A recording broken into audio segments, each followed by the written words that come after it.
โอ้ยนั่นดิตกใจชิมแหละแซ่บอยู่มันจะรูด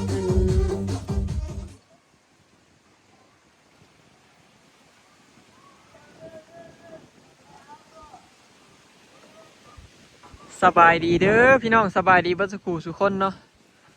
สบายดีช่วงค่ำพี่น้องเนาะหลังจากเตรียมงานเตรียมของแล้วก็ฮอดเวลาแล้วเนาะเตรียมกับเขากินเขาแรงแบบนี้ไปพี่น้องไปเบิ่งเนาะว่ามีผู้ใดมาแน่เบิ่งรถเต็มเฮือนเลยป่านนี้ว่าไงจอดเต็มกันเลยมากันสิครบแล้วพี่น้องเนาะปลูกมาก่อนกินก่อนเนาะมานำหลังกินนำหลังพี่น้องตอนนี้ตั้งโต๊ะสมตำพี่น้องเห็ดแบบบุฟเฟ่เลยครับว่านี่อาหารการกินของเราพี่น้องเนาะอันนี้กำมะซาวกับน้องเมยพี่น้องเราเลย3อย่างพี่น้องอันนี้คือจำพวกปิ้งย่างเนาะมีลูกชิ้นกับบาร์บีคิวพี่น้องแซ่บชิมมึงเว้นนี่อันนี้คือแก่ข้าวยำสลัดเนาะจำพวกผักนี่แกะนี่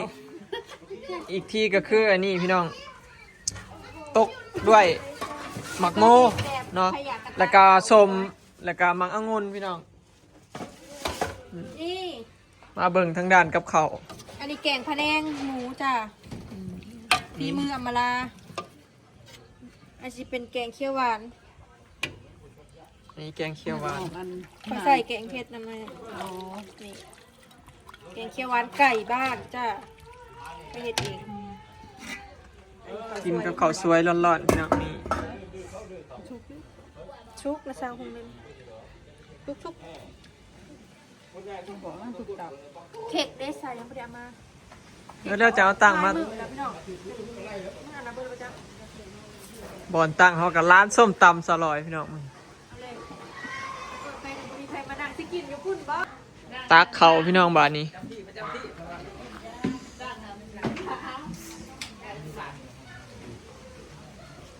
อับตักเลยพอเราสร้างจนสีไหลเมื่อบ่เอิ้นมายากเราอ่ะเอิ้นมากินกับมายากเราอ่ะมาเด้อมาเด้อมากันสิครบแล้วพี่น้องเนาะยังพอน้องเมยกับผมมีคนเฝ้าเถียงได้เฝ้าเถียงเปลี่ยนกันกินแล้วก็แม่เฒ่ารุ่นบ่ได้มาเฝ้าเถียงคือกันน่ะกับบ่นี่พี่น้องบ่แป๊บเด้อซะส่วนแล้วสิมาแล้วเขากำลังชิขึ้นมาเขาก็เห็ดกินแล้วเขาก็เลยชวนข้ามเปียงมาน้ำล้างกินน้ำล้างพยากระตากคิดว่ามันเลยแบบพอตักรถบัดแล้วพยากกันโบอีมกับตักเอาบัดนี้บุฟเฟ่ตักเอาตักไปก่อนเดี๋ยวผู้ใดโบอีมก็จังมาตักเอามื้อนี้มีข้าวแกงขายด้วยจ้าจานละ20เด้อพี่น้องเด้อได้บ่จ้าคันแซ่บจังสิใจเงินเด้อได้คันแซ่บก็เพิ่มเป็น40ขายออกมาเบิ่งว่าแกงเขียวหวานกับแกงพะแนงอะไรสิแซ่บกว่ากันพี่น้องชื่อมือยำรากลาวันนี้เรากินแบบข้าวสวยพี่น้องข้าวหน้าหมูกระทะปลาเผาอันนั้นนี่ก็เบื่อแล้วพี่น้องเนาะก็เปลี่ยนแบบกินแบบนี้เนาะกับเมนูแบบปิ้งบาร์บีคิวนี่เขายังบ่เคยเห็ดกินเลยพี่น้องอันนี้เป็นครั้งแรกเนาะก็เลยเห็ดนี่ใช่หน่อยเขาแป๊บนึงอิ่มมาตักมาแล้วเขาจะมันตังใหม่มาสีมือนางนะจ๊ะต้องเมยมาแซ่บมาแล้วฝีมือมาเถามาล่าบอกมาแซ่บไว้ขนาดตอนแรกมาแซ่บกับปิ้งปลากลิ่นนะครับแบบ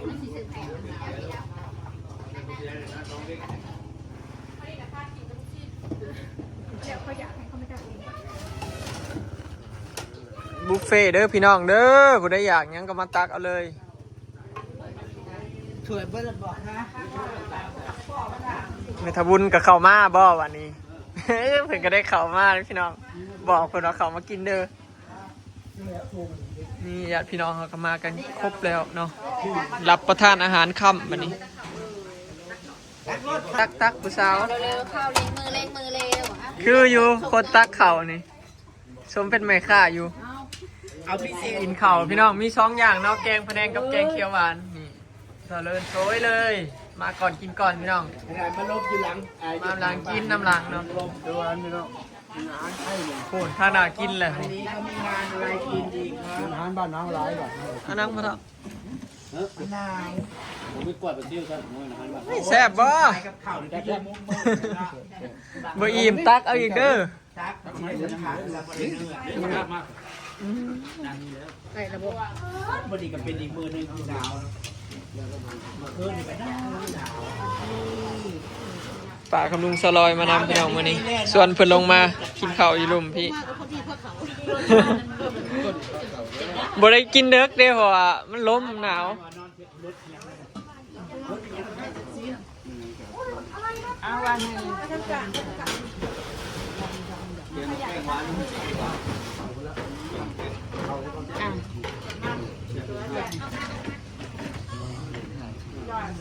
มาในกัน ได้ไปกินเลย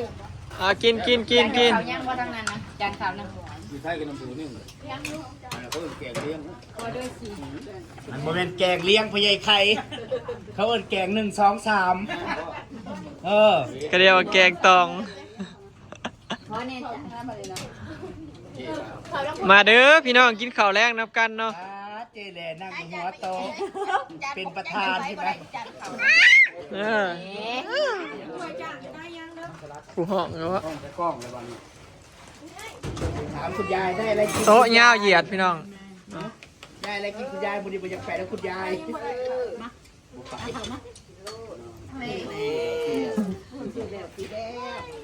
ชื่อแล้ว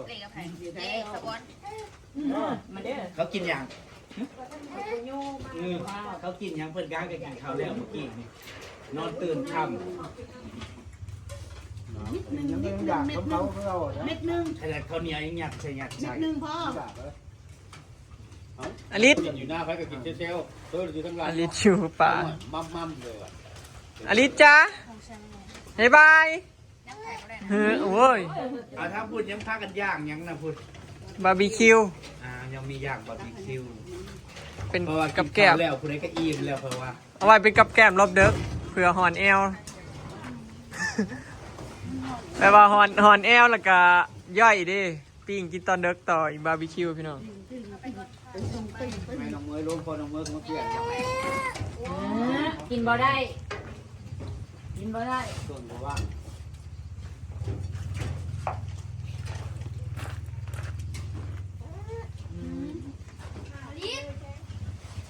คุณทำอยู่ข้างนั่นขนาดมันลบกินอยู่หลังบ้านยังอากาศเย็น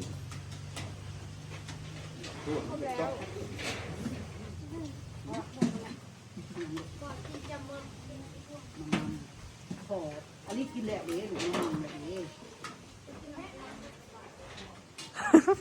ร้านก็อยาก ร้านก็เบิ่งปากอยู่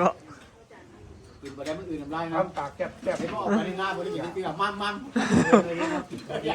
อาเราจะกินยันไหมลูกเขาบริกินได้เป็นยันลุงนี่ เลยปากแข็งๆมั่มเลย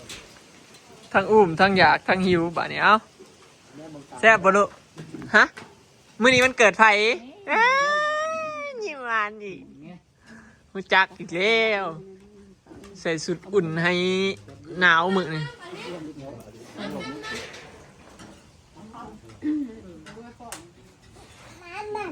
อ่า เมนูย่างบาร์บีคิวแล้วเกิดมาคนนี้ก็ต้องเลยกินนะเลยอยากจะหามาบันดอกกินเนาะ กินอิ่มไรเด้อถ่ายกินบาร์บีคิวอีกเดี๋ยวปีนลูกชิ้นก็มีอยู่นี่ ใครจะกินแน่ละครับ อืม ค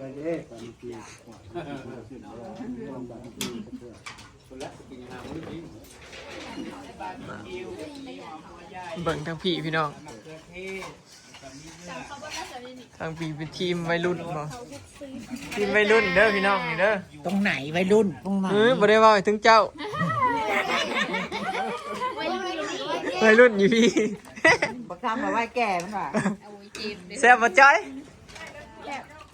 อ๋อแซ่บบ่แม่ตาบุญ เออแซ่บบ่ แซ่บเบิ่งกินจะเฮิ่งนะแซ่บ อันเด้สิผู้บ่าวซ้ำหน่อย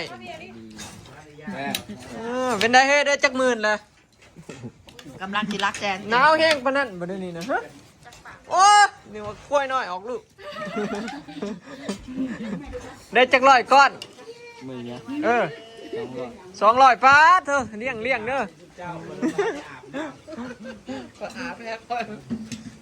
เป็นทะเลไปหาบงานมาได้200ก้อนพี่น้องเอ้ย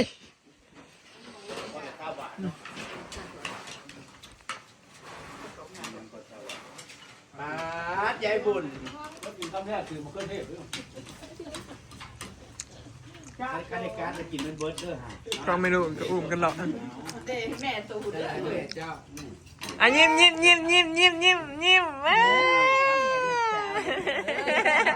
อ่ะจะมาหาปอบบ่อ่ะมาหาปอบมา อย่า อ่ะเจอโอ้ คุ้มตาดีใจใช้พ่อใหญ่ใช้เห็นอยู่พ่อใหญ่ ยิงแถว ใช้พ่อใหญ่พูด แกบ่มี ยำสลัดพี่น้องมันจากจางเนาะ ไปแล้วไปละพูดเขาจะเอาคุณพ่อ ไม่ได้กินไหม บ่ร้อยน้ำเห็ดน้ำเห็ดเนี่ย เอามากินบาร์บีคิวกัน ได้จ้ะ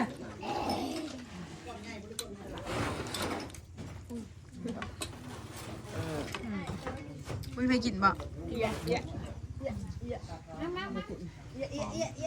ไอ้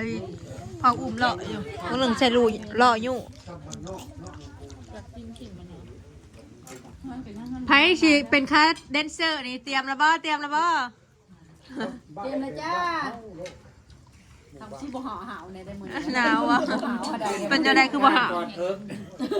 ขาดยายรุ่นพี่น้องโอ้ย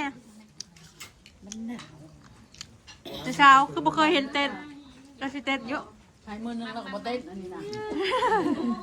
แล้วก็เอาแล้วอ่ะ เป็นเงินเป็นเงินเป็นเงินเอาเงินก็บ่เอาให้ก้อยเงิน แซ่บได้พี่น้องบาร์บีคิว กินรสชิ้นปลา ไปกินข้าวบ่ หวานกับหวานแน่ วายบอมเกียวใช่ปะเฮ้ยผู้สาวเฮ้ยสาวสไลด์เว้ยเฮ้ยโย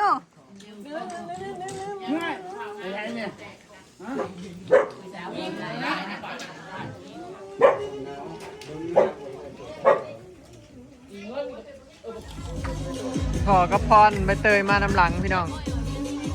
ยิ้มเลยบอกเป็นยังใช่ยิ้มแล้วการจะเก็บเรียบร้อยเป็นยังใช่เป็นยังใช่น่าจะจิ๋วนี่นะมูจักบ่มันก็จิ๋วคือชายาแล้วที่สื่อหรอกสื่อเล่าอีลีบแมน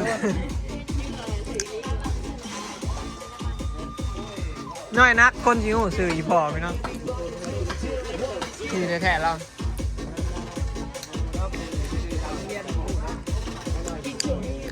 รุ่นพระเจ้าเสด็จวะ ประมาณที่เจ๊เขาลาไปเรียนกันดม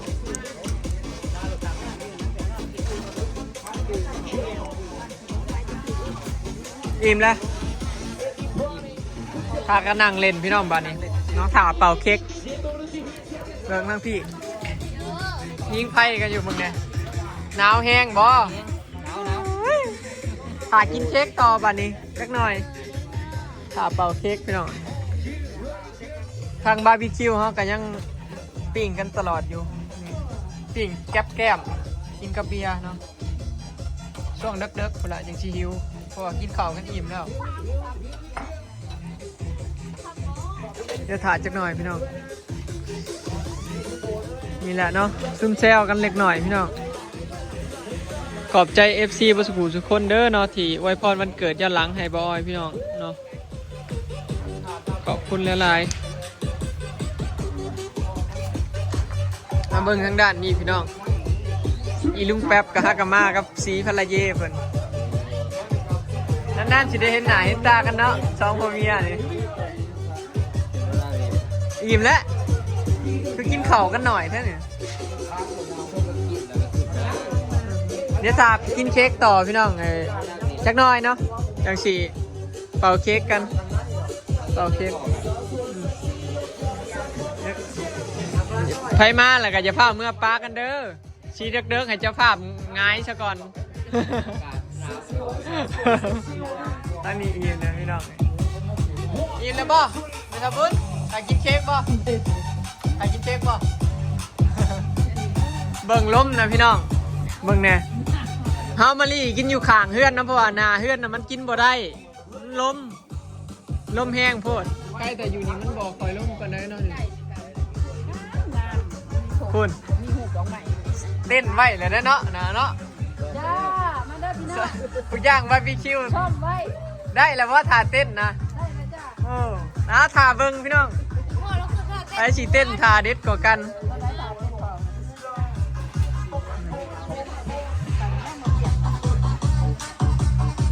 นั่งกันพิงไฟอยู่พี่น้องเนาะ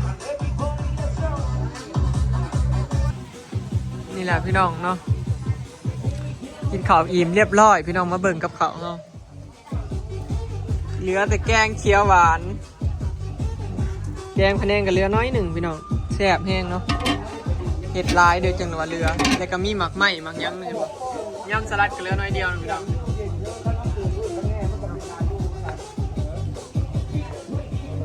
อลิสก็ยังบ่นอนอลิสก็คือสิอยู่เป่าเค้กพุ่นละจะเขียวนอนพี่น้องเนาะกินข้าวพร้อมหน้าพร้อมตากันครอบครัวพี่น้องบ่ได้อันจัดอหยังดอกมีแต่เห็ดกับข้าวกินกันซื่อๆเนาะโอเคเนาะพี่น้องคลิปนี้ก็สิขอเก็บภาพบรรยากาศด้วยซ้ำนี้เด้อเนาะพี่น้องฝากเบิ่งคลิปฝากเป็นกำลังใจเบิ่งโฆษณาให้บอลเนี่ยเด้อเนาะไปแล้วพี่น้องสบายดี